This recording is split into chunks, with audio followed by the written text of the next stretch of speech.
Every generation is to get a little bit further back from what was taken. And right now, of course, it's our language and culture and our history being taught in a school. Le sang de Tipo, un indice ancien dans nos veines.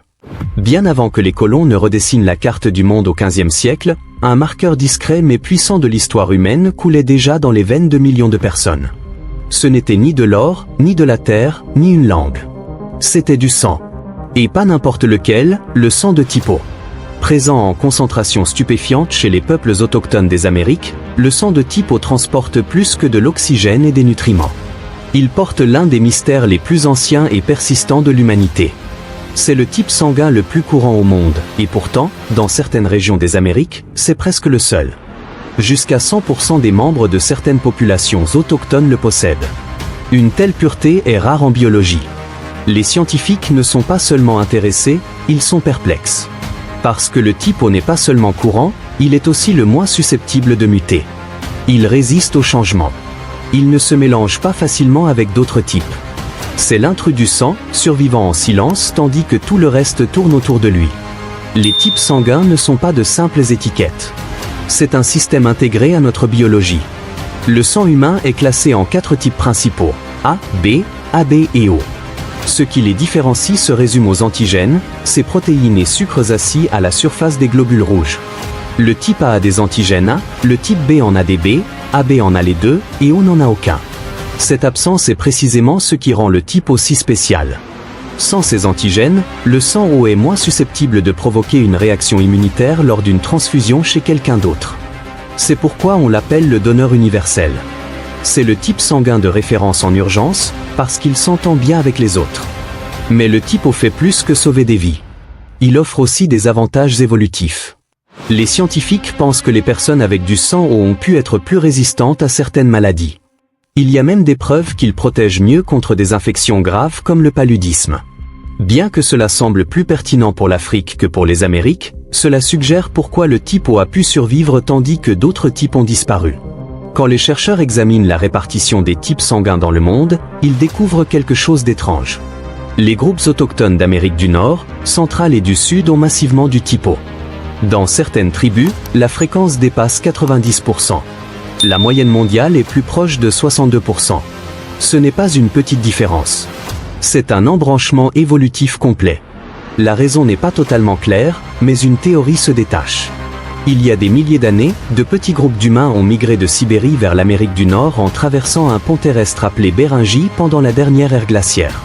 Si ces groupes portaient majoritairement du type O, et qu'ils sont restés isolés pendant des générations, cela expliquerait que le type devienne dominant. L'isolement joue un rôle majeur ici. Pendant des milliers d'années, les peuples des Amériques étaient coupés du reste du monde. Aucune nouvelle introduction de type sanguin. Pas de mélange extérieur. Cela a gardé le pool génétique du type O intact et hautement concentré. Survie et sang, l'environnement et le sang. Certains scientifiques croient qu'il y a plus que l'isolement. Le sang de type O a pu aider les premiers Américains à survivre dans des environnements difficiles. Dans les régions montagneuses, où les niveaux d'oxygène sont plus bas, les personnes avec du type O ont pu avoir un léger avantage. Leur sang pouvait mieux délivrer l'oxygène sous pression. Cet avantage de survie, même minime, a pu faire une énorme différence au fil du temps. Dans des conditions rudes, même des bénéfices génétiques mineurs peuvent modeler des populations entières. Regarder où les types sanguins sont les plus courants, c'est comme examiner une carte de voyage ancienne. En Afrique, où les humains ont évolué pour la première fois, le type O est aussi répandu. À mesure que les gens migraient vers l'Europe et l'Asie, d'autres types comme A et B sont devenus plus courants. Le type A dominé l'Europe de l'Ouest. Le type B s'est élevé en Asie centrale et orientale. Ce changement n'était pas aléatoire. Il reflétait de nouveaux environnements, des régimes alimentaires, et peut-être même des changements sociaux sur des milliers d'années. Quand les humains anciens ont franchi les Amériques pour la première fois, ils n'ont pas seulement apporté des outils ou des compétences de chasse, ils ont apporté du sang. Spécifiquement, du sang avec le gène du type O, qui allait dominer le paysage génétique de continents entiers. Avec le temps, ce gène n'a pas pâli ni dilué. Il s'est renforcé, plus répandu, et aujourd'hui, il reste l'un des marqueurs génétiques les plus constants chez les populations autochtones des Amériques. Une fois ces premières communautés installées, leur contact avec les extérieurs est tombé presque à zéro. Sans nouveaux groupes arrivants, l'introduction de traits génétiques nouveaux a ralenti. Cet isolement a agi comme une capsule temporelle. Sans variante fraîche se mélangeant à la population, le typo est resté en place. Puis, la nature a fait le reste. Certaines maladies et défis environnementaux ont pu exercer une pression sur la population de façon favorisant les personnes avec du typo.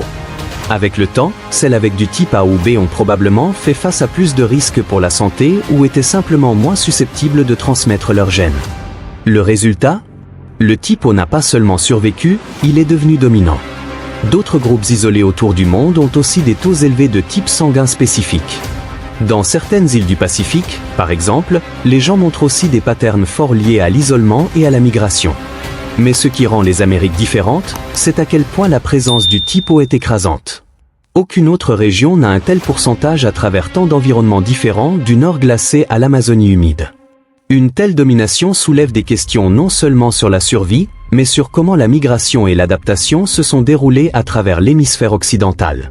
L'histoire du typo commence avec l'ère glaciaire. À mesure que les gens bougeaient de l'Asie vers les Amériques, probablement à travers un pont terrestre dans ce qui est maintenant le détroit de Bering, ils ont apporté un ensemble limité de traits génétiques. L'un d'eux était le gène pour le sang de typo. Sur des milliers d'années, ce gène s'est répandu dans chaque coin des continents. Certains scientifiques le décrivent non seulement comme un trait, mais comme un marqueur d'adaptation, un signe que les premiers humains avaient ce qu'il fallait pour survivre dans un territoire inconnu. Preuve dans les données. Dans les années 1980, des chercheurs en Arizona ont mené une étude majeure sur des communautés amérindiennes. Les résultats étaient frappants. 99% des participants avaient du typo. Ce n'était pas un phénomène local.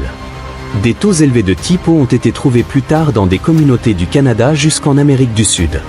Les scientifiques ont commencé à se demander pourquoi ce type spécifique était si répandu. La réponse pointait vers la sélection naturelle. Vivre dans des environnements rudes signifiait une exposition constante à de nouvelles menaces. Maladies, pénuries alimentaires, temps extrêmes, ce n'étaient pas des problèmes occasionnels, c'était un mode de vie. Le sang de typo a pu offrir des avantages. Son absence d'antigènes A et B a pu réduire la vulnérabilité à certaines infections. Cela seul a pu aider les personnes avec ce type sanguin à survivre plus souvent, surtout pendant des épidémies ou des périodes de stress environnemental. À mesure que les communautés avançaient plus loin dans le continent, celles portant le typo ont pu s'adapter plus facilement. Sur des générations, cela a créé une boucle de rétroaction. Les personnes avec du typo survivaient, se reproduisaient et transmettaient leur type sanguin encore et encore. Lentement, le pool génétique s'est incliné encore plus en faveur du haut. Le sang de typo raconte une histoire de plus que l'endurance. Il met aussi en lumière comment les gens restaient connectés. À travers des milliers de kilomètres et d'innombrables générations, ce type sanguin partagé a agi comme un fil discret traversant les populations autochtones. Il est devenu un signal biologique d'histoire partagée, que la recherche ADN moderne a maintenant confirmé. Les avancées en analyse génétique ont tracé des lignées sanguines et des patterns de migration avec une précision incroyable, tout pointant vers les premiers jours de la vie humaine dans les Amériques. Cette histoire compte au-delà de la génétique. En médecine, le sang de typo joue un rôle critique, surtout en soins d'urgence. Les hôpitaux s'appuient lourdement sur le typo, particulièrement au négatif, qui peut être utilisé pour n'importe quel patient indépendamment de leur propre type sanguin. Cela le rend essentiel pendant les chirurgies, les cas de trauma et les catastrophes naturelles, toute situation où les docteurs n'ont pas le temps de vérifier le type sanguin d'un patient avant d'agir. O positif, bien que non aussi universel, peut encore être utilisé dans de nombreux cas où le patient a un facteur RH positif. À cause de ces traits, les deux types sont constamment en demande. Le problème est que beaucoup de communautés autochtones qui ont de hauts pourcentages de typo font face à des barrières pour accéder aux soins médicaux. Les dons de sang sont bas et les chaînes d'approvisionnement n'atteignent pas toujours les zones isolées. Cela crée une contradiction frustrante. Le type sanguin est là, mais pas toujours disponible quand il est le plus nécessaire. Le sang de typo est connu comme le donneur universel. Il peut être donné en sécurité à des personnes avec n'importe quel type sanguin, ce qui le rend salvateur en urgence. Mais cette capacité spéciale cause aussi un gros problème, il est toujours en haute demande. Les hôpitaux partout s'appuient sur lui pendant les chirurgies, accidents et catastrophes naturelles. Cela signifie que garder un approvisionnement stable est dur et les pénuries arrivent souvent. Les systèmes de santé autour du monde luttent pour gérer l'équilibre. Ils doivent garder assez de sang au prêt pour des urgences soudaines, tout en répondant aux besoins médicaux quotidiens. Cette pression est constante et elle affecte comment les hôpitaux et banques de sang opèrent tous les jours. Défi dans le monde entier. L'importance du sang de type O va au-delà de son utilisation en transfusion. Les chercheurs apprennent que le type sanguin peut affecter les chances d'une personne de contracter certaines maladies. Par exemple, les personnes avec du type O peuvent avoir un risque plus bas de maladie cardiaque. Elles peuvent aussi réagir différemment aux infections comparées à celles avec d'autres types sanguins. Si les scientifiques comprennent pleinement comment le type sanguin se lie à la maladie, cela pourrait changer comment les docteurs préviennent la maladie et choisissent les traitements. Cela ouvre la porte à des soins de santé personnalisés basés sur la génétique, pas juste les symptômes. Le sang de type O n'est pas réparti uniformément à travers toutes les populations. Certaines régions ont moins de personnes avec ce type sanguin, et dans les zones avec des soins limités, l'accès peut être encore plus dur. Cela soulève des questions d'équité. Le survie d'une personne devrait-elle dépendre de l'endroit où elle vit ou du type sanguin avec lequel elle est née? Pour résoudre cela, les experts suggèrent d'augmenter les taux de dons de sang, d'améliorer le stockage et le partage du sang, et de construire des partenariats plus forts entre pays. Ces étapes pourraient aider à combler l'écart et donner à tout le monde une meilleure chance en crise médicale. Les scientifiques travaillent déjà sur de nouvelles façons de gérer ces défis. Ils explorent le sang artificiel, de meilleurs outils de typage sanguin, et même l'édition génétique. Mais même avec ces avancées, le sang de type O restera une clé des soins d'urgence pour l'instant. Ces traits naturels sont encore inégalés dans des situations réelles où le temps et la sécurité sont critiques. Il y a une autre raison pourquoi le sang de type O compte et elle vient du passé. Beaucoup de communautés amérindiennes, surtout celles vivant dans des environnements rudes comme les hautes montagnes, ont un taux très élevé de type O. Cela a mené les chercheurs à se demander, ce type sanguin a-t-il offert un avantage évolutif? Dans des endroits comme les Andes, où l'oxygène est bas, les gens devaient s'adapter pour survivre. Leurs corps ont changé sur des générations. Beaucoup d'entre eux avaient aussi du type O, suggérant un lien possible entre ce type sanguin et la capacité à vivre en faible oxygène. Une théorie dit que le sang de type O est légèrement plus fin que les autres types. Un sang plus fin pourrait circuler plus facilement dans le corps et délivrer l'oxygène plus efficacement. Dans les zones d'altitude élevée, cela pourrait faire une vraie différence. Il y a aussi des preuves que le sang de type O offre une meilleure protection contre certaines maladies. Par exemple, les personnes avec ce type semblent moins susceptibles d'attraper un paludisme sévère. Bien que le paludisme n'ait pas été un problème majeur en Amérique précolombienne, cette idée soutient la croyance que l'absence d'antigènes A et B aide à combattre d'autres types d'infections aussi. Certains scientifiques croient aussi que le type sanguin peut affecter le métabolisme. Les régimes autochtones étaient très différents à travers les régions, certains focalisés sur les fruits de mer, d'autres sur le maïs ou la viande. La recherche suggère que le type O pourrait être mieux adapté pour digérer des régimes riches en protéines et graisses, comme ceux des premières sociétés de chasseurs-cueilleurs. Dans des groupes autochtones soudés, travailler ensemble était essentiel. Les individus de type O pouvaient être discrètement plus valorisés pendant des urgences d'accouchement ou des blessures. En tant que donneurs universels, ils pouvaient aider les autres sans besoin de correspondance exacte. Cela a pu même élever leur statut ou améliorer leurs chances d'avoir des familles, rendant leur type sanguin plus courant au fil du temps. Bien sûr, aucune théorie unique n'explique tout. L'avantage venait probablement d'un mélange de facteurs, environnement, régime, maladie et besoins communautaires. Mais les patterns sont assez forts pour garder les scientifiques en train de poser des questions. Tracer l'ancêtre à travers le sang. Dans le monde d'aujourd'hui, la génétique est devenue un outil puissant pour apprendre sur l'ancêtre. En étudiant les types sanguins et l'ADN, les chercheurs peuvent tracer le mouvement et l'évolution de populations anciennes. Cela a été particulièrement utile pour les groupes amérindiens, où beaucoup de gens ont des histoires transmises à travers des générations sur leurs racines. La technologie ADN a aidé beaucoup à confirmer ces histoires.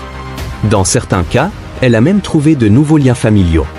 Ce genre de test donne une connexion plus profonde à son héritage, surtout pour les communautés autochtones où le lien entre la terre, la famille et l'histoire est profondément personnel. Par exemple, la famille de Sitting Bull, un leader autochtone célèbre, a pu confirmer son ancêtre à travers des tests ADN. Cela montre comment la science moderne peut soutenir et préserver l'identité culturelle. Certains marqueurs génétiques ne se trouvent que dans les groupes amérindiens. Ces marqueurs se connectent directement aux premiers peuples qui vivaient sur le continent, permettant à leurs descendants de construire un sens plus fort d'identité et d'histoire. En étudiant ces marqueurs, les chercheurs apprennent aussi plus sur comment les gens bougeaient, s'adaptaient et construisaient des sociétés bien avant l'histoire écrite. Et pour les individus, cette connaissance n'est pas juste de la science, c'est une pièce significative de qui ils sont. Quand les Européens dans le monde moderne commencent à explorer l'ancêtre autochtone à travers des tests ADN, ce n'est rarement juste un fun de science. Pour beaucoup, c'est trouver une pièce d'eux-mêmes que l'histoire a essayé d'effacer. Ce n'est pas simplement de la curiosité, c'est un voyage émotionnel pour reclin l'identité, la langue et la culture que la colonisation a forcé au silence. L'ADN aide maintenant les gens à reconstruire des liens qui étaient une fois pensés perdus pour toujours. Pour ceux essayant de comprendre comment ils s'intègrent dans les communautés autochtones aujourd'hui, cette connexion est plus que symbolique. Elle peut être le début d'une implication culturelle plus profonde, apprendre les langues ancestrales, participer aux traditions et se reconnecter à une identité autochtone plus large qui a été niée aux générations précédentes. Découvrir l'ancêtre autochtone à travers l'ADN a aussi des conséquences très réelles. Dans certains cas, cela peut aider les individus à accéder à certains droits, ressources et reconnaissances données aux peuples autochtones. Ce ne sont pas juste des bénéfices abstraits, ils peuvent modeler des vies, des opportunités et même le statut légal. Un exemple frappant est Léo Lapointe. Ses résultats ADN ont confirmé quelque chose que sa famille croyait depuis longtemps, il était un descendant direct de Sitting Bull. Ce seul résultat scientifique est devenu à la fois une découverte personnelle et une confirmation publique d'une connexion historique. Son histoire montre comment cette technologie rassemble le passé et le présent d'une façon émotionnelle, puissante et profondément humaine. Mais ce n'est pas juste une histoire feel-good. Les tests ADN soulèvent des questions éthiques sérieuses. L'excitation de la découverte peut parfois distraire de la réalité compliquée derrière l'information génétique. Des questions sur la privacy, le consentement et le contrôle des données ADN sont particulièrement importantes quand il s'agit de communautés autochtones, beaucoup d'entre elles ayant déjà fait face à des siècles d'exploitation et d'effacement. Il est aussi important de se rappeler que l'identité culturelle et tribale n'est pas définie par l'ADN seul. Être autochtone n'est pas juste avoir certains marqueurs génétiques, c'est sur la communauté, la culture, la langue et l'histoire partagée. Donc quand les gens s'appuient seulement sur les résultats de tests pour claim une identité autochtone, cela risque de réduire quelque chose de sacré en quelque chose de commercial. Quand l'héritage devient un business. À mesure que les tests ADN deviennent plus populaires, le côté business a sparked un débat. Les kits d'ancêtres sont maintenant partie d'une industrie grandissante, et certains critiques argumentent que les compagnies transforment l'héritage génétique en produit. La question devient, qui accède à cette information? Qui en profite? Et les voix autochtones sont-elles respectées dans le processus? Si cette technologie va aider les gens à se reconnecter à leurs racines, elle doit aussi respecter les communautés dont les histoires sont découvertes. Sinon, les tests ADN risquent de répéter les mêmes erreurs du passé, prendre des peuples autochtones sans rien donner en retour. L'ADN n'a pas juste changé comment nous comprenons l'ancêtre récent, il a aussi changé comment nous voyons l'histoire ancienne. Tracer des arbres familiaux perdus depuis longtemps est devenu plus précis, même permettant aux gens d'explorer des connexions préhistoriques avec des parents humains anciens comme les Néandertaliens et les Denisoviens. Les Denisoviens, une branche mystérieuse d'humains anciens, sont encore étudiés parce que les scientifiques ne peuvent pas tout à fait décider s'ils comptent comme une espèce séparée ou juste un groupe différent au sein des humains anciens. Ce que nous savons, c'est que les Denisoviens et Néandertaliens partagent un nombre surprenant de similarités avec les humains modernes, assez que beaucoup de chercheurs les considèrent comme des sous-espèces de Homo sapiens. Ces groupes n'étaient pas aussi distants ou primitifs que nous l'assumions autrefois. Ils avaient des compétences uniques, des cerveaux complexes, et s'adaptaient bien à leurs environnements. L'idée que les Néandertaliens étaient non intelligents est maintenant rejetée par la science. Des preuves montrent qu'ils avaient des outils avancés, des comportements sociaux, et peut-être même de l'art et un langage. Les Néandertaliens n'ont pas disparu parce qu'ils étaient moins évolués. Leur déclin s'est passé autour du même temps que nos propres ancêtres Homo sapiens sapiens ont commencé à se répandre à travers la planète. Il y a environ 40 000 ans, les Néandertaliens et Denisoviens ont commencé à disparaître. Pourquoi cela s'est passé est encore un mystère scientifique majeur, mais le comprendre est essentiel à l'histoire plus large de comment les humains modernes sont devenus l'espèce dominante sur Terre. À travers tout cela, l'ADN continue de jouer un rôle leading, pas juste en regardant en arrière, mais en aidant les gens aujourd'hui à comprendre qui ils sont et d'où ils viennent.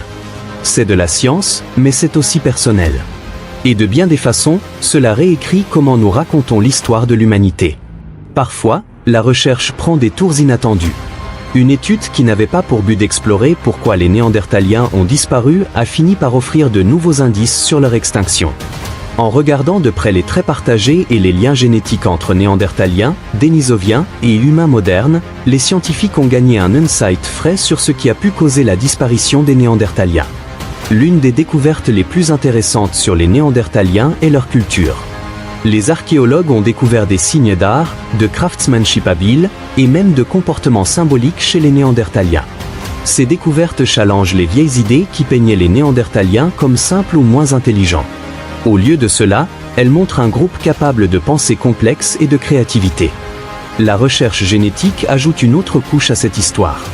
Les humains modernes portent des traces d'ADN néandertalien, ce qui signifie que les deux groupes non seulement vivaient côte à côte, mais aussi se sont interreproduits. Cette interaction a probablement influencé les deux groupes et contribué à la diversité que nous voyons dans l'ADN humain aujourd'hui. Tout cela révèle que les Néandertaliens n'étaient pas juste des êtres primitifs qui ont disparu parce qu'ils étaient plus faibles ou moins intelligents. Ils étaient des parents complexes et adaptables qui ont vécu aux côtés de nos ancêtres pendant des milliers d'années.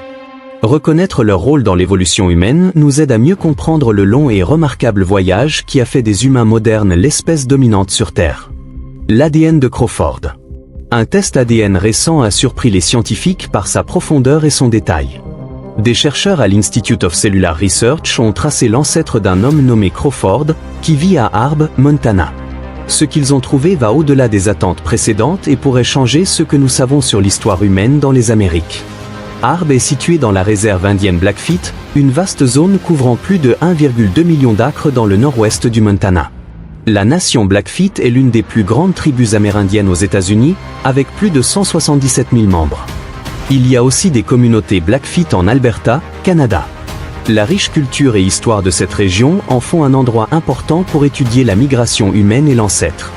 La théorie commune est que les premiers peuples à arriver dans les Amériques venaient du nord de la Sibérie, traversant le pont terrestre de Bering il y a des milliers d'années. Mais les résultats génétiques de Crawford racontent une histoire plus complexe. Son ADN révèle des patterns qui challengent les idées précédentes et ouvrent de nouvelles questions sur comment les humains se sont répandus à travers le monde. Cette découverte n'est pas juste sur l'histoire familiale d'un homme. Elle offre de nouveaux insights qui pourraient changer notre compréhension de la migration humaine globale. La connexion de Crawford à la nation Blackfeet ajoute un contexte culturel vivant à cette percée scientifique, montrant la force et la résilience des peuples autochtones. Dans un monde où les cultures et populations changent constamment, l'héritage génétique d'un homme ouvre une fenêtre sur une histoire beaucoup plus large, une qui nous connecte à l'histoire profonde des peuples amérindiens. Le test ADN de Crawford n'est pas juste un voyage personnel, il fait partie d'un puzzle plus grand que les chercheurs assemblent pour comprendre la migration humaine et l'ancêtre. En traçant les racines génétiques de Crawford, les scientifiques révèlent des histoires complexes s'étendant sur des siècles. Ce travail nous rappelle à quel point nos histoires sont entrelacées, éclairant les voyages incroyables qui ont modelé l'identité humaine. En apprenant sur le background de Crawford, nous honorons non seulement son héritage mais approfondissons aussi notre compréhension de l'histoire riche et diverse partagée par tous les peuples. Les scientifiques ont longtemps été curieux des origines du sang de type O dans les populations amérindiennes. Ce n'était pas courant mais apparaissait occasionnellement dans certaines familles. D'où venait-il ? Les légendes parlent d'un voyageur d'un endroit distant, un étranger à la peau claire et aux yeux bleus, qui est arrivé parmi les tribus il y a longtemps. Certains le voyaient comme une âme perdue cherchant refuge, d'autres chuchotaient qu'il venait d'un autre monde. Son arrivée coïncidait avec les premières apparitions de type O dans ces communautés. Avec le temps, l'histoire de cet étranger est devenue partie de l'histoire des tribus. Certains croyaient qu'il apportait des bénédictions, tandis que d'autres pensaient que sa lignée familiale apportait du malheur. La vraie réponse reste cachée, enterrée sous des générations d'histoire et de temps. Le mystère du sang de type O persiste. Le lac Baïkal. Le lac Baïkal en Sibérie est plus que le plus ancien et le plus profond lac d'eau douce du monde. Il a été un point de rencontre vital connectant l'Est et l'Ouest à travers des échanges génétiques et culturels pendant des milliers d'années. Cette connexion remonte à l'ère paléolithique et a duré jusqu'à l'âge du bronze. Certains scientifiques croient que les gens vivant près du lac Baïkal pourraient être les ancêtres des Amérindiens modernes. L'idée populaire que les premiers Américains sont venus au continent en traversant un pont terrestre de Sibérie à Alaska est largement acceptée, mais ce n'est pas toute l'histoire. Un article de National Geographic de 2018 a soulevé des questions sur comment les humains ont atteint l'Amérique du Nord pour la première fois.